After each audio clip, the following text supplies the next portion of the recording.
안녕하십니까?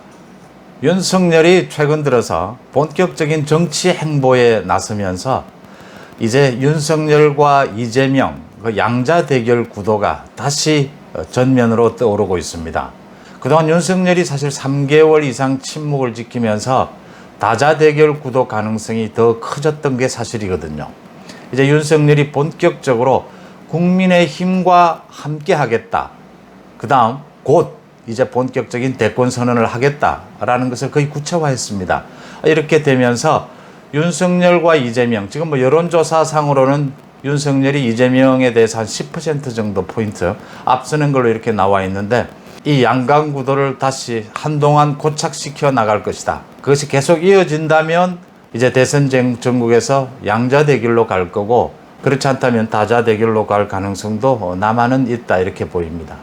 윤석열과 만난 국민의힘 의원들, 윤석열과 전화통화를 한 사실들이 최근 들어서 갑자기 이렇게 쏟아지는 건 뭘까? 국민의힘 쪽입니다, 주로. 그럼 그전에는 윤석열이 뭐 국민의힘 쪽과 거의 접촉이 없었느냐? 그건 아니죠. 직간접적으로 접촉을 했는데 그것을 공표하는 것을 굉장히 윤석열 쪽에서 꺼려왔기 때문에 만난 사람들, 또 전화통화를 한 사람들도 입을 많이 다물고 있었죠. 지금은 이제 윤석열이 적극적으로 자신의 정치 행보에 대해서 구체적으로 자신이 먼저 밝히고 나서고 있기 때문에 그동안 접촉했던 많은 사람들도 그 내용을 이제 공표를 하고 있는 겁니다.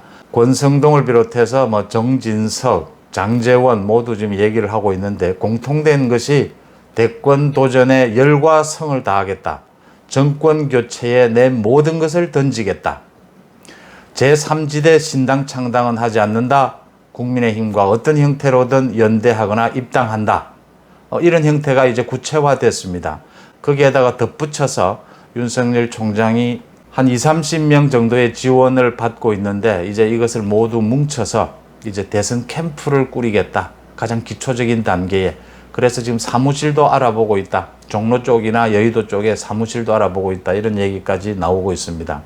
윤석열이 이렇게 최근 들어서 자신의 정치 행보를 구체화하고 이것을 언론에 또 대외적으로 밝히는 것을 조금 더 거리낌 없이 이제 밝히고 적극적으로 밝히고 나선 건 뭐 역시 이제 시기적으로도 정치를 시작할 때가 됐다. 대권 행보를 시작할 때가 됐다라는 것도 있지만, 중요한 것은 국민의힘의 당권 경쟁입니다.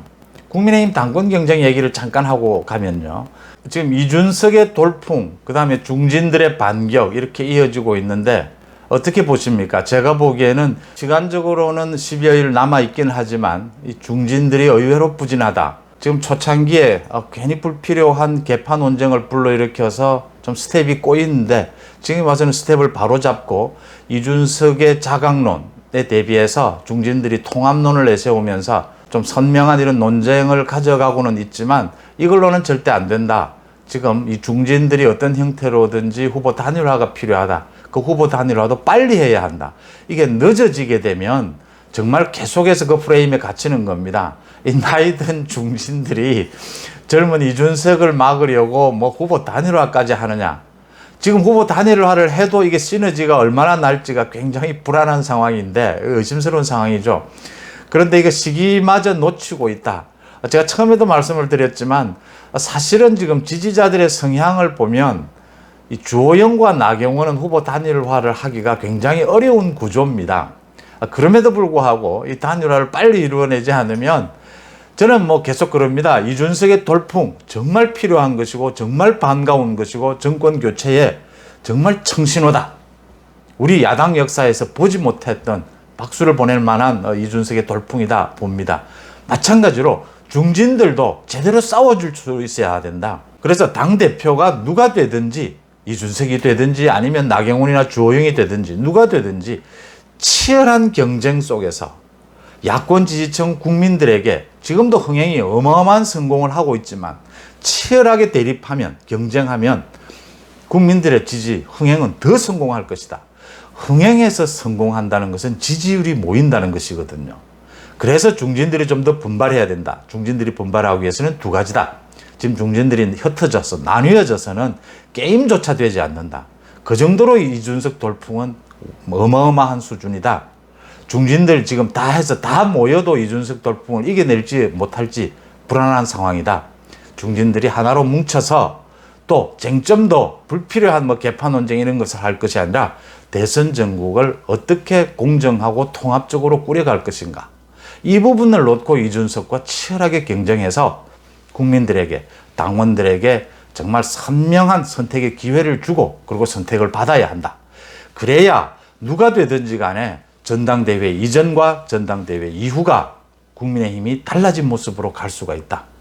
누가 되든지 간에 상대편, 패한 사람들의 그 지지층의 마음도 다 끌어안으면서 당을 혁신, 통합, 정권 교체로 갈 수가 있다. 이런 말씀을 드렸던 것인데 현재까지 중진들이 부진합니다. 이런 식으로 가면은 이준석을 막을 수 없다. 이준석 당대표는 현실화될 가능성이 매우 높아졌다.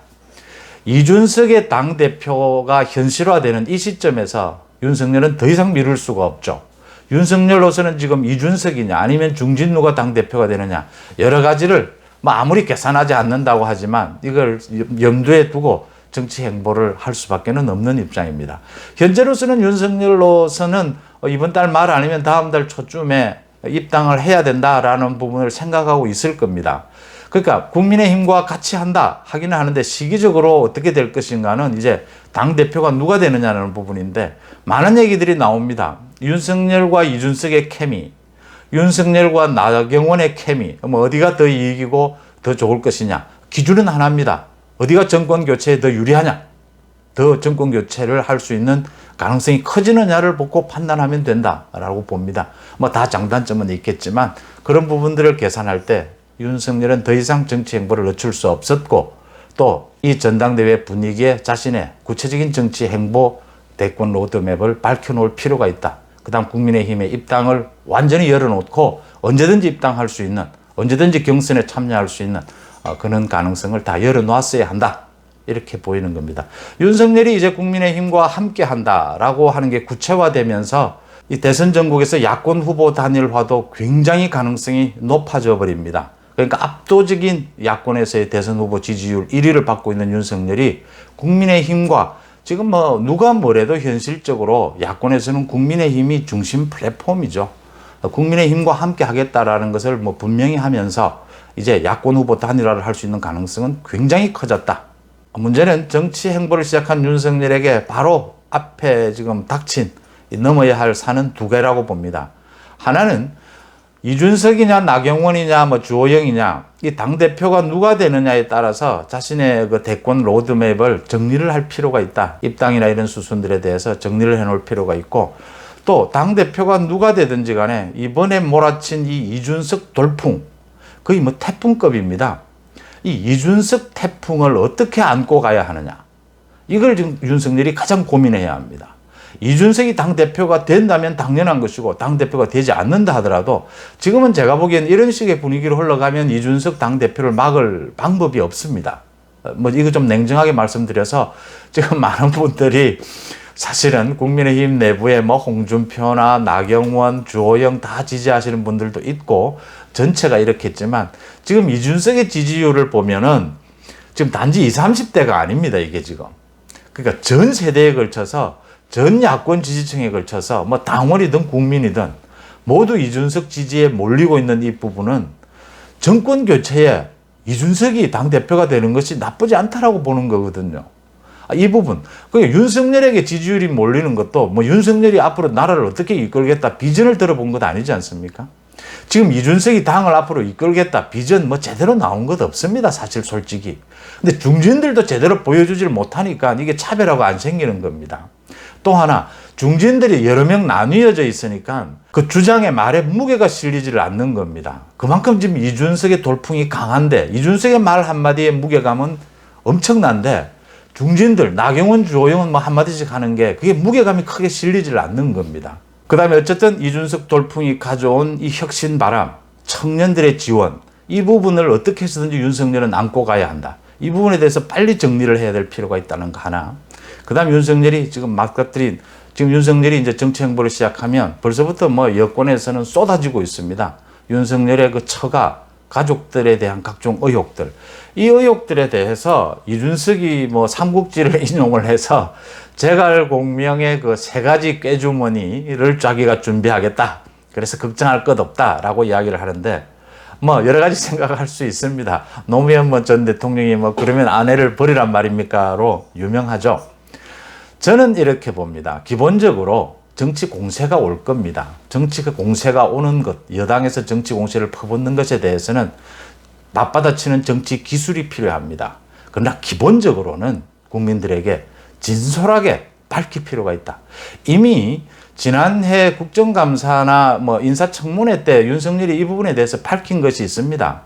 나이 50 넘어서 장가 들어간 놈이 처갓집이 과거에 뭐 어떻게 재산 형성을 했고 어떻게 했는지 제가 어찌 잘 알겠느냐, 이런 얘기를 한 적이 있습니다. 이제 결혼한 지 뭐 8년 됐지 않습니까? 뭐 어떻게 알겠느냐, 이런 얘기를 한 적이 있습니다. 저는 그런 식이라고 봅니다. 결혼하기 전이라 하더라도 대권 후보로 나선 마당에 뭐 어떤 문제가 있다면 도의적인 책임은 져야죠. 그래도 논란이 된다면 다 안고 지금 뭐 재판도 하고 있지 않습니까? 장모의 경우에는 모두 다 털어놓고 내가 확인해 보니까 이렇더라, 이런 부분들은 잘못된 것 같다, 자기가 결혼도 하기 전 처가의 일이지만 이런 부분들은 알고 내가 결혼을 했다, 이런 부분들은 좀 양해를 해달라, 그리고 이런 부분은 문제가 없다, 뭐 이런 식으로 진솔하게 윤석열답게. 요즘은요, 이준석 돌풍을 보시다시피 요즘은 지난 기존의 정치 문법, 정치 화법을 사람들이 별로 좋아하지를 않습니다. 많은 국민들이. 이 젊은 사람뿐만이 아니라 연배가 계신 분들도 기존의 정치 화법, 좀 애매한 정치 화법 있지 않습니까? 뭐 하나마나한 그런 소리들, 뭐 국가를 위해서 헌신하겠다, 뭐 이런 소리들은 별로 안 좋아해요, 요즘은. 그러니까 이준석이나 윤석열의 경우에는 화끈합니다. 쉽게 이 말씀을 드리면 말이 내용이 있어요. 뭐 좋다, 그러다, 나는 이거다, 저거다라를 분명하게 이야기를 하죠. 그렇게 하는 것이 맞다. 윤석열다운 것이다. 윤석열다운 정치 화법, 윤석열다운 정치 문법을 보여줄 필요가 있다. 이런 점입니다. 다 까놓고 내가 확인해 보니까 몰랐던 부분도 있었고 알고 있었던 부분도 있었다, 이런 부분은 잘못한 것이 없다고 본다, 이런 부분은 내가 도의적으로 책임감을 느낀다, 이런 부분 앞으로 고쳐야 하고 또 책임도 져야 한다, 법적 책임을. 그런 부분이 있다면 져야 합니다. 방법이 없습니다. 그렇게 가야 한다. 그렇게 가야 하는 이유가 제가 지금 계속 말씀을 드리겠지만 이재명에 대해서도 그 가족에 대해서 뭐 욕을 하고 이재명의 그 도덕성, 자질 부분요, 그 영화배우 김부순의 문제라든가 다 드러날 겁니다. 그럼 거기에 대해서 이재명은 계속해서 좀 회피하고 다른 소리를 합니다. 정치 기교를 쓰는 것이죠. 논점을 흐리고 이렇게 하는 방법을 씁니다. 이재명은 그렇게 하더라도 윤석열은 그렇게 하지 않아야 한다. 그 다음 윤석열과 맞서게 될 이재명은 이제 7부 능선, 8부 능선을 넘고 있다, 이렇게 보입니다. 여권에. 이제 이재명 앞에 놓여있는 걸림돌, 지금 당장 걸림돌도 윤석열처럼 두 가지다. 하나는 친문의 반격. 이걸 어떻게 피해갈 것이냐. 이게 조국이라는 이름으로 나왔습니다. 조국의 시간이라는 책을 내면서 친문들이 적극적으로 반격에 나설 계기로 삼았다. 이낙연, 정세균, 추미애 모두 다 지금 조국을 옹호하면서 조국 가족의 아픔에 뭐 공감한다, 마음이 아프다라고 하면서 친문 구애에 나섰습니다. 이재명은 지금 계속 침묵하고 있습니다. 이재명은 조국, 대깨문, 친문들의 행동에 대해서는 언제나 침묵합니다.